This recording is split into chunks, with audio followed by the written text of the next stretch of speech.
Bueno, acá estamos en casa,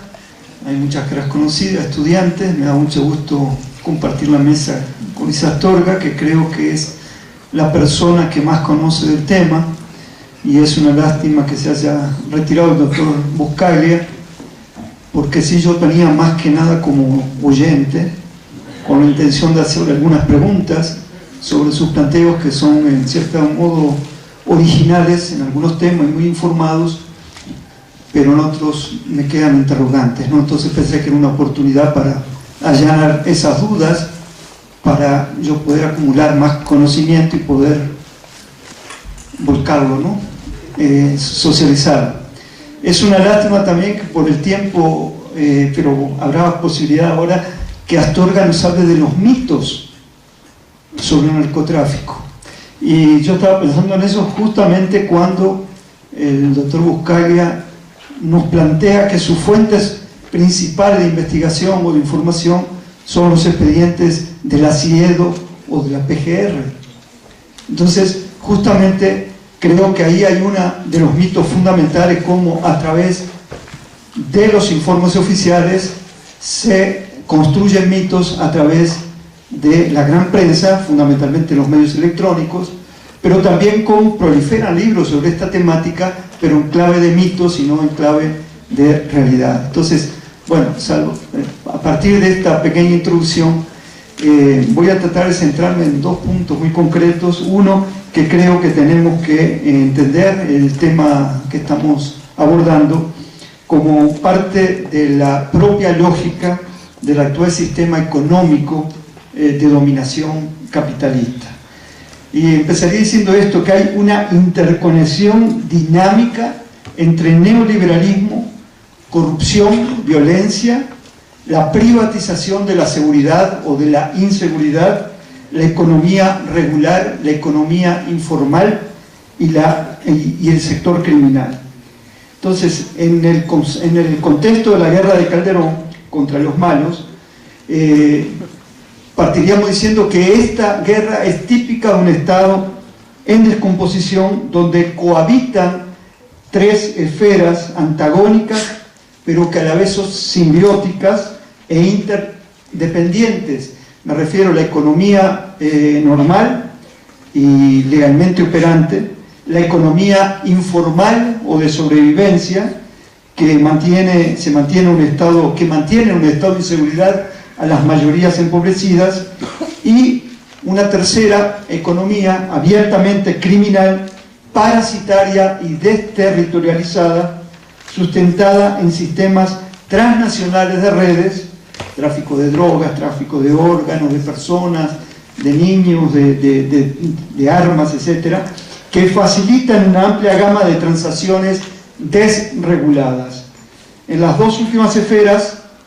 la economía informal y la criminal, la violencia opera como un mecanismo de regulación social y económica, y es ejercida por formaciones extralegales y agrupaciones criminales de tipo mafioso, es decir, el sicariato, los escuadrones de la muerte, los grupos de limpieza social, el paramilitarismo, todo esto en el marco de una acelerada privatización de la seguridad estatal. Pero a la vez, a partir también del esquema o de lo que planteaban los dos ponentes anteriores, en esta guerra reguladora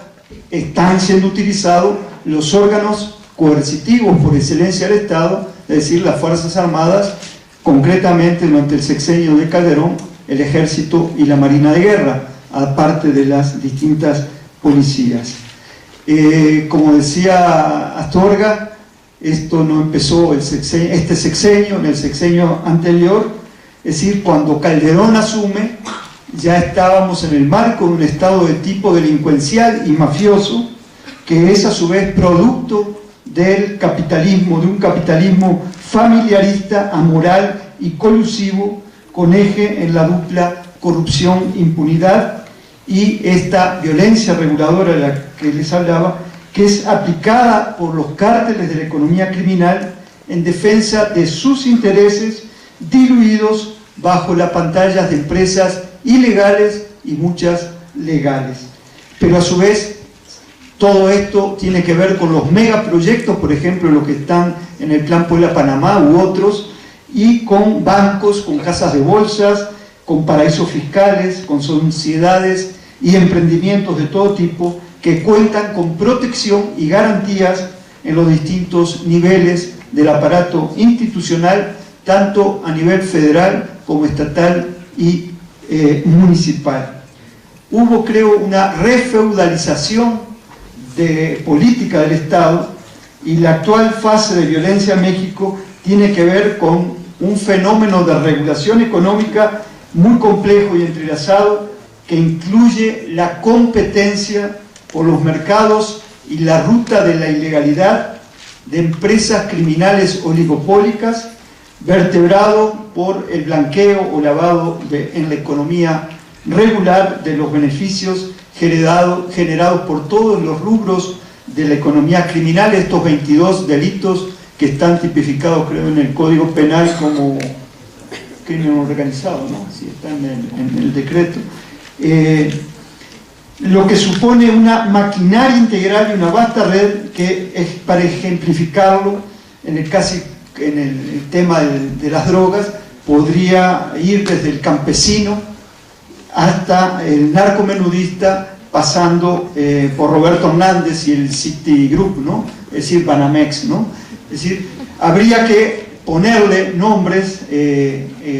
a las cosas. Justamente hace 13 años, con la aportación de Astorga, elaborábamos algunas notas donde ya en México se hablaba de toda esta terminología, esta nueva semiótica en torno a la economía criminal, pero se hablaba con nombres propios, porque aparecían los nombres en la prensa de Raúl Salinas, el grupo este de los Tigres del Norte, hablaban de que pacas de Aquilos te dan los pinos. Es decir, había más nombres propios, y ahora por alguna razón eso que dice Buscaglia de que van a comenzar a aparecer, no, antes ya habían aparecido, ¿no? Y ahora no están apareciendo por alguna razón. Yo diría que, como ha dicho muchas veces Buscaglia, y lo planteábamos antes, este monstruo que se ha dado a llamar el crimen organizado es un producto consensuado, ¿sí?, de las élites empresariales y políticas mexicanas. Creo que ese es un dato clave, pero habría que ponerle nombre, ¿no? Es un monstruo que ha generado enormes flujos de recursos financieros y patrimoniales de origen ilícito que fueron lavados en la economía legal. Y ahí es donde nunca se toca, es decir, no vemos que la política oficial justamente vaya a la base de este negocio criminal, que toque estos flujos de recursos financieros. Entonces, yo quisiera tocar un par de puntitos. Creo que lo novedoso en el caso de México, como ocurrió antes en Colombia, es el giro mercenario y la urbanización de los conflictos en el marco de esta guerra gubernamental, presuntamente a las drogas, que es una guerra por el control del territorio, decía, y el afianzamiento de la autoridad ante este desorden caótico y el desbordamiento de la violencia criminal que sobrevino a la ruptura, como se decía acá, de esta pirámide política con un comando centralizado que hablaba Astorga, que garantizaba el viejo régimen priista o el partido de Estado casi único, y que hoy en esta transición está desmadejado, ¿no? Si en Colombia la llamada narcoparapolítica de la era Uribe significó grandes cambios y transformaciones estructurales en el mapa político de las regiones y la dinámica de los conflictos armados en Colombia, con la aparición de grupos emergentes y el traslado y movilidad de las élites a escenarios más favorables para sus intereses, merced a una alianza legalidad-ilegalidad, en México la transición no ha sedimentado aún, aparte de que ambos procesos tienen características propias. Es decir, cuando nosotros hablamos de una colombianización de México, pensamos sí que mucho de lo que se dio en aquel país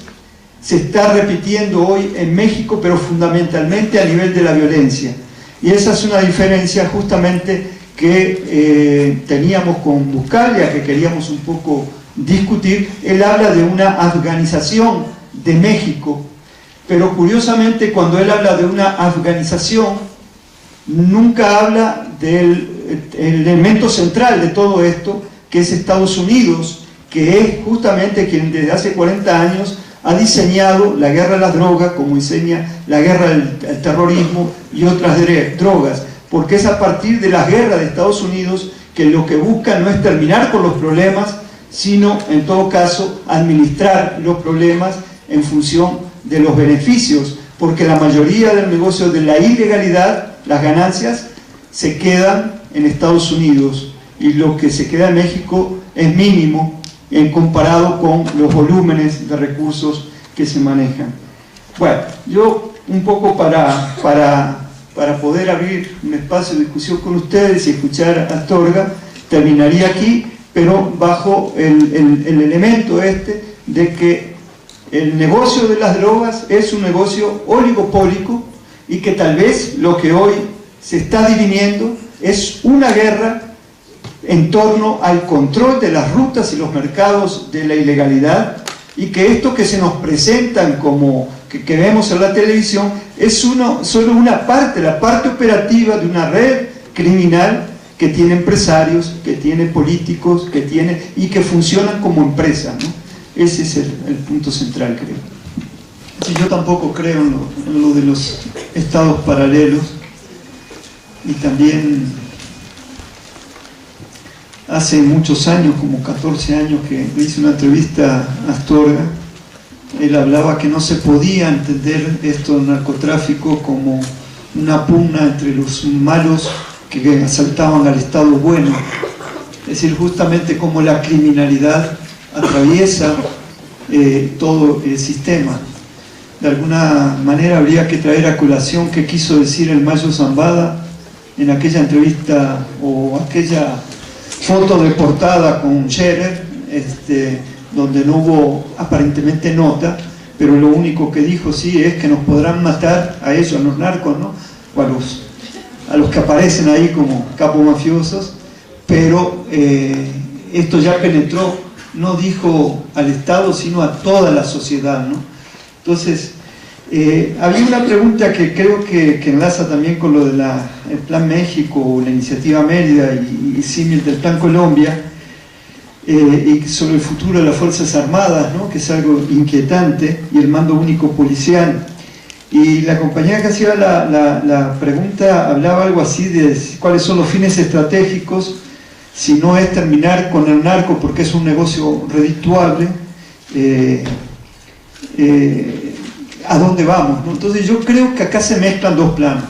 La economía criminal existe y tiene, aparte del tema de las drogas, otros 22, 25 aspectos. El tema es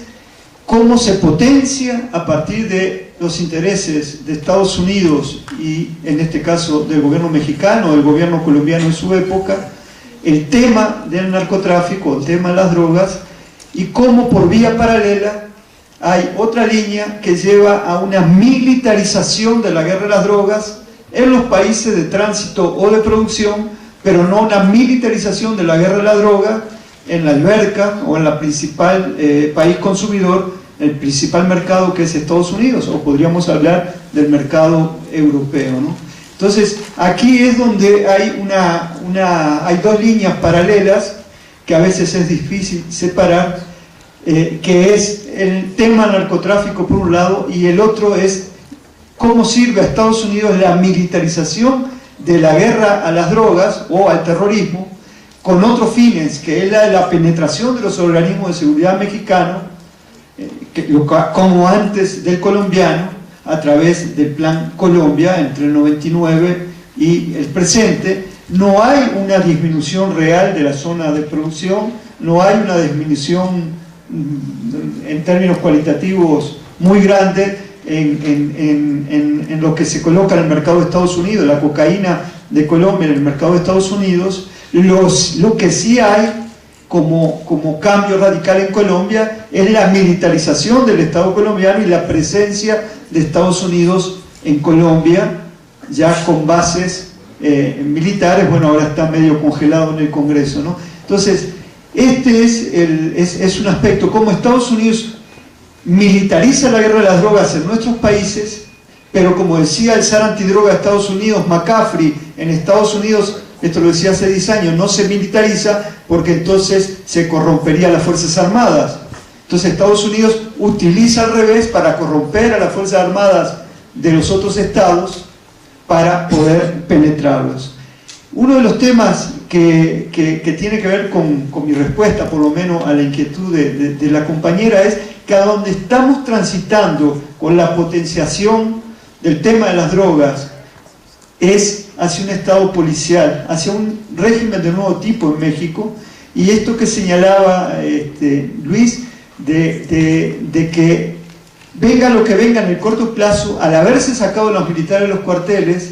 los militares, al militarizarse la guerra de las drogas, los militares ocupan de facto hoy el papel que antes ocupaba la antigua Dirección Federal de Seguridad o las antiguas, la Secretaría de Seguridad Pública o la PGR. Hay un desplazamiento ahí en el terreno, y entonces habrá que ver cómo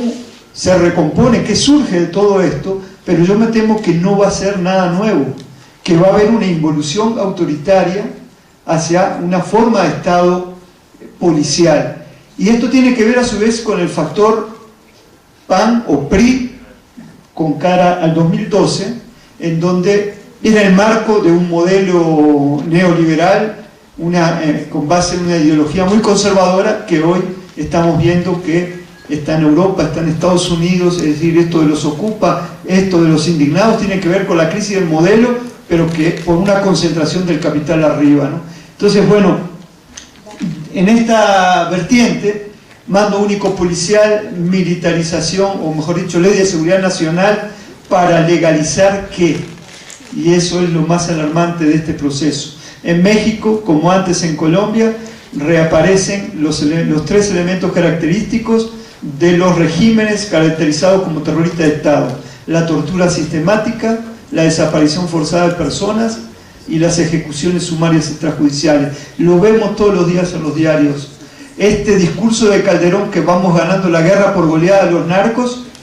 es falso, está demostrado que es falso en la realidad, y que a su vez la marcha de Sicilia ayudó a comprender mejor el negocio. Es decir, ¿de qué se trata? Es decir, más de 50.000 víctimas. No se conoce no tanto quiénes son las víctimas, porque van a fosas comunes, sino que a su vez no se conoce quién las ejecutó. Según el gobierno, el 90% o 92% son los grupos criminales que se matan entre ellos. La marcha de Sicilia ha demostrado que la mayor parte de las denuncias, y ahora sale este informe de Human Rights Watch que plantea que hay un aumento exponencial de las violaciones de derechos humanos en estos 3 rubros: tortura, desaparición, ejecución sumaria del ejército, es decir, de los órganos coercitivos del Estado. Entonces creo que esto es lo más alarmante de la guerra a las drogas, que por vía paralela, digo, nos está llevando a un Estado de tipo autoritario, de nuevo tipo. Aprovecho para preguntarle a Luis cómo ve esto de las narcofosas. Es decir, los narcotraficantes necesitan tener fosas comunes, cuando ellos ponían supuestamente las cabezas de los policías degollados en la puerta de las comisarías. ¿Quién necesita ocultar los cuerpos de las víctimas? ¿No será que en Durango, en Tamaulipas, en Tasco, esas víctimas serán de cuerpos coercitivos del Estado que le adjudican justamente a esto que se llama el crimen organizado, estas matanzas. Entonces, bueno, son más bien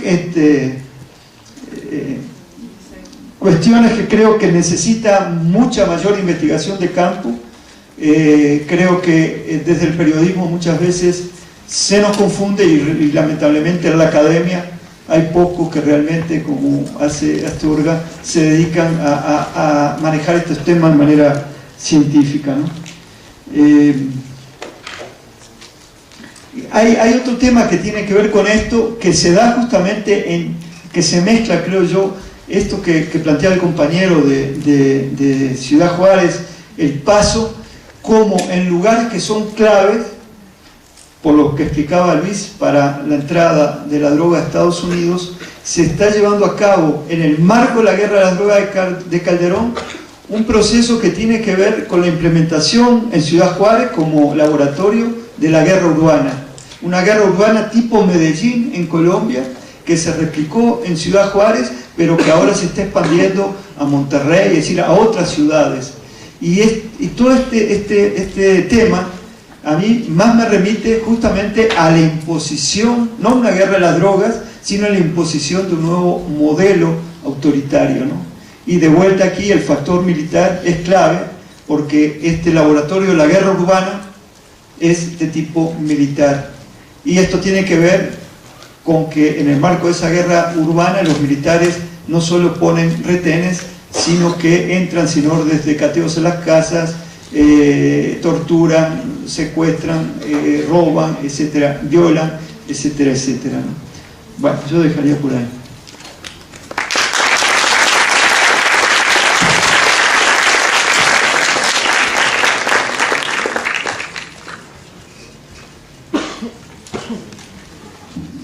Del ACIEDO o de la PGR. Entonces, justamente creo que ahí hay uno de los mitos fundamentales, como a través de los informes oficiales se construyen mitos a través de la gran prensa, fundamentalmente los medios electrónicos, pero también proliferan libros sobre esta temática, pero en clave de mitos y no en clave de realidad. Entonces, bueno, a partir de esta pequeña introducción, voy a tratar de centrarme en dos puntos muy concretos. Uno, que creo que tenemos que entender el tema que estamos abordando como parte de la propia lógica del actual sistema económico de dominación capitalista. Y empezaría diciendo esto, que hay una interconexión dinámica entre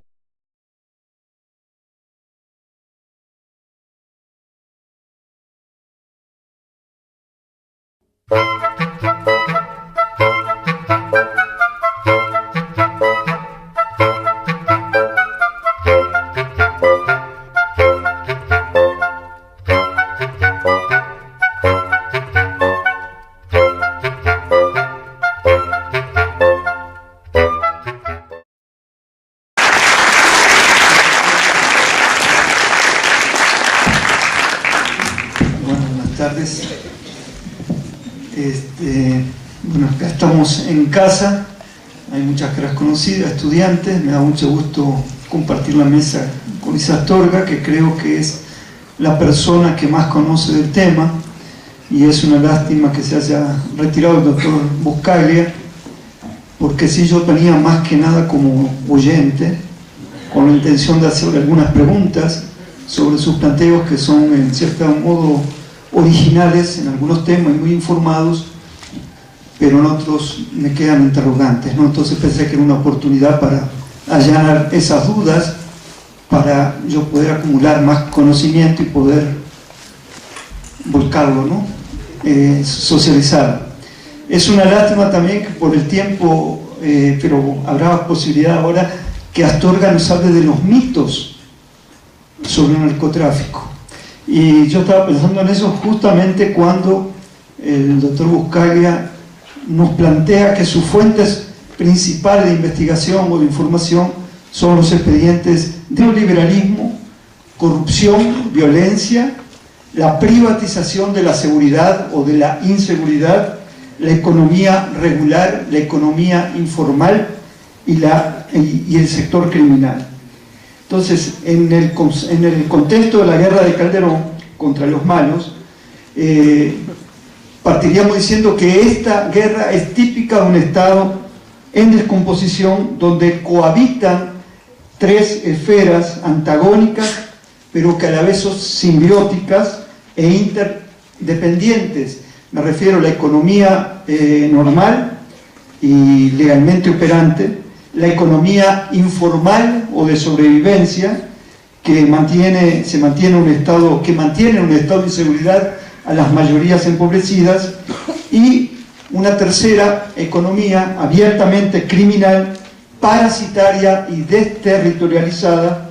sustentada en sistemas transnacionales de redes, tráfico de drogas, tráfico de órganos, de personas, de niños, de armas, etcétera, que facilitan una amplia gama de transacciones desreguladas. En las dos últimas esferas, la economía informal y la criminal,